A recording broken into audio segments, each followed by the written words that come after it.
A live video again, live from Holland, Haarlem.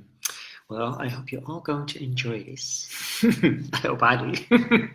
Anyway, so I've been traveling all around and talking to lots of people, teaching here and there, teaching in Paris next week. So it'll be exciting.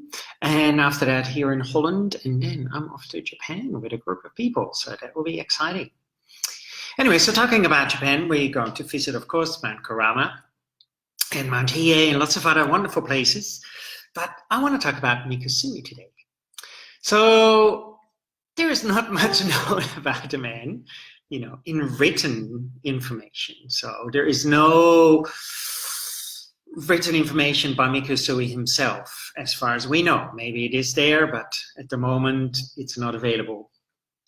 So, we have to rely on Hayashi, Mrs. Takada, and all sorts of other teachers and information. Gakai. But what is really interesting? Someone the other day said, well, we don't know much about Mikao Usui, but we know some things, don't we? And I think this particular one thing is really, really important. And I think is so often not talked about within the system of Reiki by teachers, by practitioners, and it is one really, really, really important aspect what I'm going to talk about today. So what is that really important aspect? Is that Mikao Usui sat on Mount Kurama for 21 days. So this is written about on his memorial stone. These 21-day specific meditation practices are still done in Japan today by people who practice Japanese esoteric teachings. Very, very difficult. So before you can do the 21-day, you have to have done the 7-day practice. And before you can do that, you have done the 3-day practice. And before you can do those, you have to have a prior training. So also on Mikao Usui's gravesite, we can see that he practiced a very difficult practice. He was a really dedicated practitioner. So he sat on Mount Kurama for 21 days. And why? Why? It is said that one of his teachers said, you have to die once. Now, it's not a physical dying, it's the dying of the ego, right? And it's a very common theme in Japan as a spiritual practitioner. It's about the death of the ego, not the physical dying. Physical dying is something quite different. However, there's a similarity in it. Of course, we go through the same death process, except while we're living. And so here is the really important element. Mikao Usui went to Mount Kurama to do this 21-day practice to really experience this kind of death, not the physical dying, but the dying of the ego. So these kind of practices in Japan are very difficult. What do? You do lots of chanting, lots of meditation practices, lots of inwards, lots of visualizations to really help you to strip away all these layers so that we can drop away and your bright light shines again. And Mikao Usui pointed this bright light out in the Reiki 3 symbol and mantra. Hiroshi Doi, one wonderful researcher and Japanese Reiki teacher, he said that he once got a little booklet from a student of Mikao Usui. He had to look in it. And this particular student of Mikao Usui was called to Mikao Usui's little space and shown the Reiki 3 symbol and mantra. And that stands really for your inner great bright light. What is that inner great bright light? It's stripped away of all the ego, all these layers. So your true self, your essence. Now what is really interesting is that Mikao Usui practiced these 21-day practices on Mount Kurama. And after he had done that, he walked down to the mountain, and the story goes that he suddenly realized that you could heal with your hands, right? Now here, this is a really important element. So keep tuned, everybody. I could say till next time, but I don't. But here's a really important element. He wasn't practicing, therefore, hands-on healing on Mount Kurama, right? He was discovering that after his enlightened experience, he could perform hands-on healing. Now, this is a really important element. If you really think about it, means that he only started to teach hands-on healing after his enlightened experience. Now, hands-on healing is our birthright, right? We all can do it. No matter if we received an attunement or not, or reiju or initiation, whatever you call it, hands-on healing is our birthright. A little kid falls over, what do? Place their hand straight on their knee. A mother sees the kid fall over, place the hand straight on the knee. Help you. But we can, of course, increase this hands-on healing. How? By rediscovering our bright light. The more we lay bare that bright light, the more potential for hands-on healing there is. Makes perfect sense. So Mikao Usui therefore started to only teach hands-on healing and practice hands-on healing after he had this really direct experience of his own true bright light. But now, when we practice the system of Reiki, we first learn hands-on healing, and then hopefully we aim towards that bright light. But Mikao Usui did it the other way around. So that, for me, is a really important element, isn't it? It teaches us that if we want to tread in Mikao Usui's teachings, to really practice hands-on healing, we need to be like Mikao Usui. So, first, really, as much as we can, rediscover your great bright light. Now, as we already discovered in this talk, very simple, and the story is there that Mikao Usui realized he could do hands-on healing after his enlightened experience, not before. What means he wasn't practicing hands-on healing on Mount Karama, he practiced meditation, chanting, etc. Now, we can find these teachings back in how we formulated the system of Reiki. We see symbols, and these were traditionally internalized to remember your great bright light. We can see mantras. They were traditionally chanted over and over and over again to realize your great bright light. Practices like Joshin Kokyoho, internalized to rediscover your great bright light so that we could do hands-on healing. The precepts contemplated upon, chanted to realize that we could do hands-on healing, right? So if I want to practice the system of Reiki, as Mikao Usui kind of was doing himself, then there is the key. We might not know exactly how Mikao Usui practiced. We might not know what he really taught afterwards, because a lot of that is like Chinese whisper, lost in translation. I just saw this wonderful video about Japan, and this gentleman was asked how he could translate kami. And after a few explanations about kami, he said, actually, I don't translate the word kami. It's untranslatable for me. And that makes perfect sense. Because as soon as we translate something, sometimes, we get caught off. And we miss the whole point. So even if we translate the system of Reiki, sometimes we miss the whole point. So for me, really, I don't really want to practice Hayashi's Reiki because, hey, that was created by Hayashi. Hayashi has already changed many, many things in the system of Reiki, according, for example, to Reiki researchers Hiroshi Doi. Then, of course, Mrs. Takada practiced with Hayashi, so there's also already change. So it's kind of change. I could happily follow Mrs. Takada's teachings. I can happily follow Hayashi's teachings. I could happily follow anybody's teachings. Great. Of course, again, we don't know really what Mikao Usui was teaching because that is kind of lost in a way. However, we have these elements. We have precepts, meditation, symbols and mantras, reiju, and the precepts. So when we look at all these elements together, then we can say, okay, if I start to practice them like Mikao Usui practiced these teachings on Mount Karama as an internalized practice, then I can chant the precepts for a prolonged period of time, maybe 45 minutes, maybe the whole day, maybe 8 sessions of 45 minutes, if I want to be like Mikao Usui, right? If I want to practice a system what is based on Mikao Usui, I have to look at Mikao Usui, not Hayashi, not any teachers who came after that, right? And as we already discovered now, that Usui only started to practice hands-on healing after he had this enlightened experience, not before. So what it means is he wasn't sitting on Mount Karama doing like this. Yeah? And as we said already, hands-on healing is our birthright. It's a birthright of who we are, but of course we can increase it. So how can we increase it? Focus on the precepts, really internalize them. Chant them.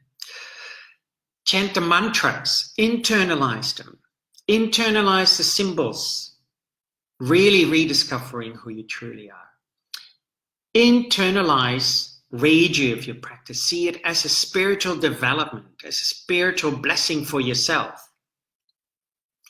Work with meditation practices like Joshin Kokuyo. Again, internalizing, grounding, expanding, contraction and expanding. All of these practices, if you look at these teachings, what Mikao Usui left us, precepts, hands-on healing, meditation, symbols and mantras, Reiju, we can see the heritage of his esoteric practices. And so, therefore, really important to realize. You have to ask yourself, do you want to practice like Hayashi? Do you want to practice like your teacher?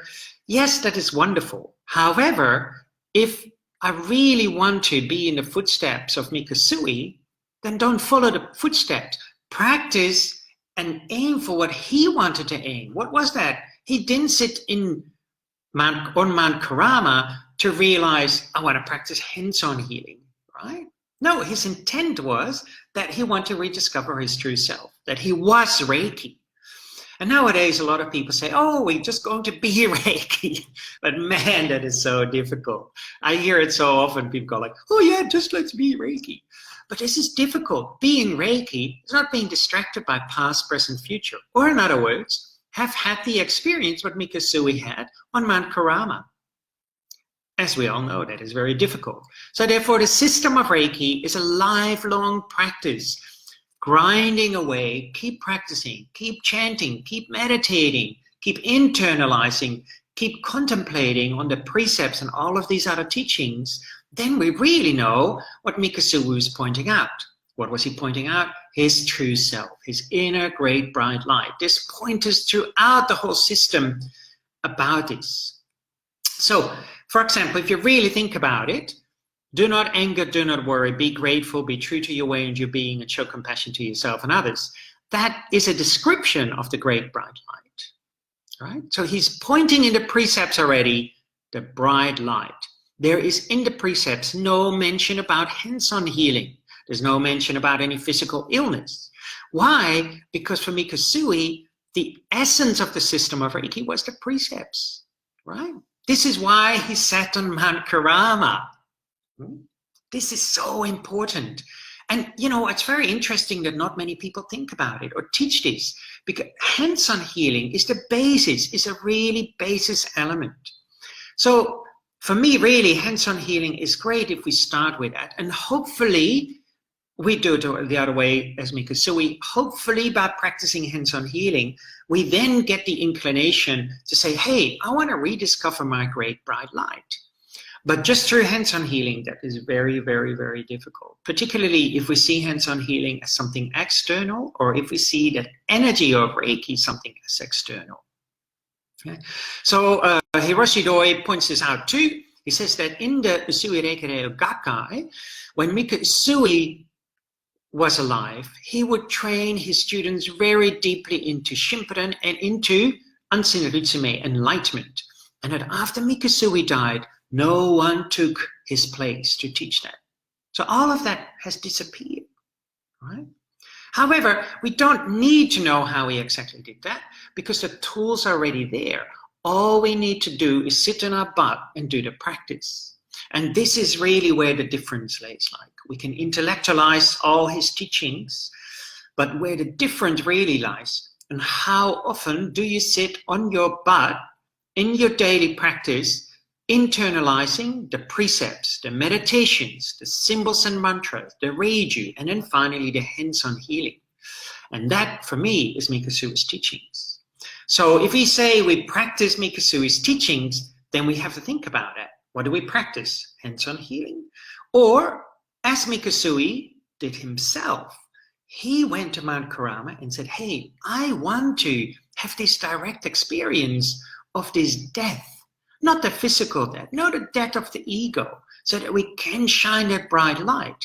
And that bright light is compassion, kindness, joy, gratefulness, no anger, no worry, being true to your way and your being. And that in itself is healing. A tremendous amount of healing takes place if you let go of your anger and worry. Think about it. If you're worried the whole day and angry the whole day, do you feel tired at the end of the day? Of course you do, right? You feel extremely tired. So therefore, you're losing your energy. You're expanding your energy in worry and anger. So if you do a treatment, no energy left. But if you preserve that and have no anger and worry, and of course, I hear a lot of people, oh, I don't anger and don't worry. But we really have to investigate that. There's also very subtle levels of our worry and anger. And what is the biggest worry? Mikao Usui also pointed out, the death. His death experience is the most profound element of letting go of our biggest worry, our biggest fear is death, right? All of that is already there. So sometimes some people say, oh, we don't know what Mikao Usui really taught. No, we don't know, but we have traces, precepts, meditation, symbols and mantras, Reiju, hands-on healing. And we have that he went to sit on Mount Karama to meditate for 21 days, to realize his great bright light. And after realizing the great bright light, he rediscovered that a side effect of that was hands-on healing. Right? Really, again, think about it. If you lay bare your true self, your inner great bright light, will there be a difference in your hands-on healing or not? Of course. It's very common sense. So, investigate for yourself. What would you want to practice? System of Reiki according to some teachers, or the system of Reiki according to Mikao Usui. Again, we don't know exactly what Mikao Usui taught at that time. Again, according to Hiroshi Doi, wonderful teacher in Japan, wonderful researcher, Mikao Usui was teaching his students according to their spiritual awakening. What means that he would have taught different people different things. And this is, I think, where he taught some people just a basic form of hands-on healing. Voila. Not that difficult. All right? And some of his students, he might have taught a very deep practice to have that direct experience of Ansin Rutsume, their own inner great bright light. And of course, if we want to practice the system of Reiki, we have to have a clear intent. So what is your intent? Is your intent to just heal your knee? To just do some hands-on healing? To have a job as a hands-on healer? To teach Reiki as a job? Or is your intent to actually rediscover your great bright light? A different intent creates a different outcome. And if we couple intent with practice, then we also have a very different outcome. So therefore, check your intent.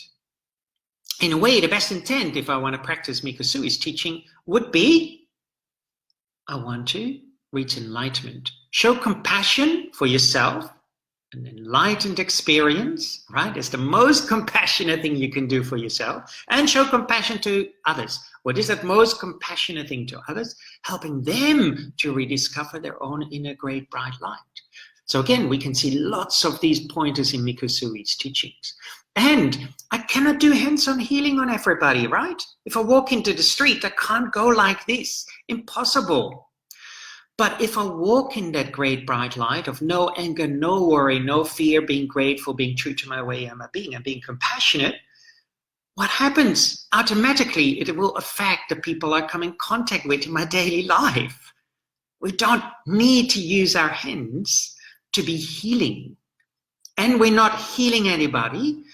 Healing is becoming whole, right?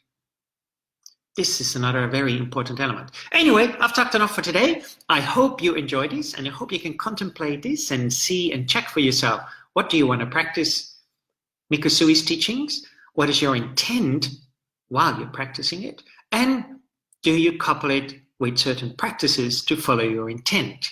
If I have the intent to get toothpaste, and I don't follow it with putting on my shoes, my jacket, and walk to the shop, then I never get the toothpaste.